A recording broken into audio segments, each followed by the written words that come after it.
एक समय की बात है, महरुआ गांव में तन्मय और उसकी मम्मी एक साथ रहते थे। तन्मय बहुत शैतानियां करता था। उसका पढ़ने लिखने में मन नहीं रहता था। वह बस घूमता और खेल कूद करता। एक बार वह अपने पसंद का खेल खेल रहा था, तभी उसकी मम्मी उसे बुलाने आ जाती है। ओ तन्मय, सीधे घर चल, कुछ पढ़ाई कर ले, नहीं तो बहुत मारूंगी। मम्मी की डांट सुनकर तन्मय बहुत गुस्सा हो जाता है। तन्मय जब खेल छोड़कर घर जाता है तो उसका पढ़ने में बिल्कुल मन नहीं था। वह सोचता है कि अगर सारी किताबों को जला दूं तो मम्मी फिर पढ़ने को नहीं बोलेगी, उसकी सारी प्रॉब्लम दूर हो जाएगी। अगले दिन जब उसकी माँ घर पर नहीं थी, तन्मय सारी किताबों पर आग लगा देता है। उस आग में एक लाल किताब भी जल जाती है। जैसे ही वह किताब जली, बिजली जोर जोर से गड़गड़ाने लगी, तेज हवाएं चलने लगी। तभी उसमें से एक चुड़ैल निकलती है। तन्मय देखकर बहुत ज्यादा डर गया। चुड़ैल बचाओ बचाओ। तभी अचानक उसकी माँ आ गई और तन्मय को लेकर पूजा वाले घर में चली गई। माँ ने तन्मय को डांटते हुए बताया, जब हम लोग इस घर में आए थे तब कुछ लोग कहते थे इस घर में चुड़ैल का साया है, तो उन लोगों ने तांत्रिक की मदद से चुड़ैल को इस लाल किताब में कैद कर दिया था और बोला कि कभी भी इस किताब को हाथ ना लगाएं, और गलती से किसी ने आग में डाल दिया तो चुड़ैल आजाद हो जाएगी। यह सुनकर तन्मय डर जाता है। पुजारी जी ने एक पवित्र जल दिया था कि अगर कभी चुड़ैल गलती से बाहर आ जाए तो उसे जल छिड़क कर फिर से वापस कर दिया जा सकता है, पर अब मुश्किल है, जल कैसे छिड़का जाए। चुड़ैल काफी गुस्से में है क्योंकि 10 साल तक इस किताब में कैद थी।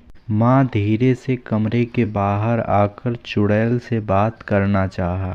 तभी अचानक चुड़ैल माँ पर हमला करने के लिए भागी। माँ के हाथ में पवित्र जल था। जल देखकर चुड़ैल डर गई, वहीं रुक गई और बोली, मेरे पे ये जल मत डालो, मेरे बच्चे फिर से अकेले हो जाएंगे, फिर मैं कभी वापस नहीं आ पाऊंगी। माँ ने उस चुड़ैल को बड़े ध्यान से देखा और उसके बारे में पूछा, तुम्हारे साथ क्या हुआ था? चुड़ैल माँ से अपनी मौत की सारी कहानी बताने लगती है। मेरे पति मुझे जिंदा जला दिया था और मेरे बच्चे भूख से तड़प कर मर गए थे। तभी से हम लोग यहीं रहते हैं। पर 10 साल पहले जब तुम सब यहाँ आए, मुझे इस किताब में कैद कर दिया और आज मैं फिर से वापस आज़ाद हुई हूँ। मैं अपने बच्चों को अकेला वापस नहीं छोड़ना चाहती। माँ सोचने लगती है कि अगर ऐसे ही रहेगी तो यह लोगों को बहुत नुकसान पहुँचाएगी। चुड़ैल माँ के मन की बात पढ़ लेती है और फिर बोलती है, तुम मुझ पर जल मत डालो, मुझे और मेरे बच्चों को मुक्ति दिला दो, मैं फिर किसी को नुकसान नहीं पहुँचाऊंगी। पर मैं तुम्हें कैसे मुक्ति दिला सकती हूँ? तुम इस घर के पीछे नीम के पेड़ के नीचे हवन कराओ और मेरे बच्चों की आत्मा की मुक्ति के लिए प्रार्थना करो। पर उस पेड़ के नीचे ही क्यों? क्योंकि मेरे पति ने मुझे उसी पेड़ के नीचे जलाया था, और अगर उस पेड़ के नीचे कोई मेरी और मेरे बच्चों की मुक्ति की प्रार्थना करता है तो हमें मुक्ति मिल जाएगी और हम आजाद हो जाएंगे। अगले दिन तन्मय की माँ ने एक छोटा सा हवन कराया, जिसमें उन लोगों ने चुड़ैल और चुड़ैल के बच्चों की मुक्ति की प्रार्थना की। चुड़ैल और चुड़ैल के बच्चों को मुक्ति मिल गई और वहाँ से हमेशा के लिए वो लोग चले गए।